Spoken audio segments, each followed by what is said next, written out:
Question क्या कह रहा है कि we have a biconcave lens of power P vertically splits into two identical plano concave part. The power of each part will be. Theory part में मैं सारा कुछ ऑलरेडी एक्सप्लेन कर चुका हूँ, री एक्सप्लेन कर देता हूँ मैं। ये एक बाई कॉन्केव लेंस बनाया गया है और इसको क्या किया जाएगा, दो इक्वल पार्ट में यहाँ पर स्प्लिट कर दिया जाएगा।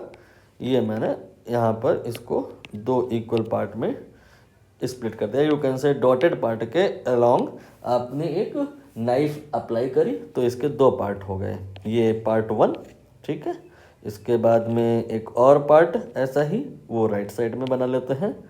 ये जो पार्ट यहाँ पर क्रिएट किए हैं आपने, इनकी पावर बताना है कितना होगा। कंप्लीट का तो पी है, ठीक। तो आपने हेडिंग पढ़ी होगी, नहीं पढ़ी होगी तो कोई इतनी बड़ी बात तो यहाँ पर मैं बताने नहीं जा रहा हूँ। वो है combination of lens. Combination of lens क्या कहता है कि जैसे अगर हमारे पास में 2 3 4 5 कितने भी लेंस हो और वो कंबाइन हो रहे हैं तो इनकी पावर जुड़ती चली जाती है। जैसे कि अगर इसकी पावर हम x माने तो यहाँ पर इतना तो क्लियर हो रहा है कि ये और ये पार्ट में कोई अंतर नहीं है, इसकी भी पावर x होगी। हो सकता है आपको अंतर दिखाई दे रहा हो कि सर ये और ये तो अपोजिट है, तो ये और ये अपोजिट है तो इनकी पावर अपोजिट हो जाएगी। नहीं, यहाँ पर ये भी प्लेनो कॉनकेव है और ये भी प्लेनो कॉनकेव है, ठीक है।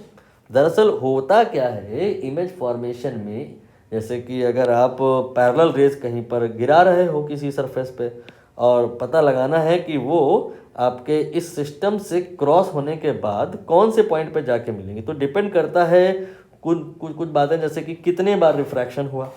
यहाँ पर देख लो, अगर इसको हम अपना सिस्टम माने तो एक बार रिफ्रैक्शन यहाँ होगा, एक बार यहाँ होगा।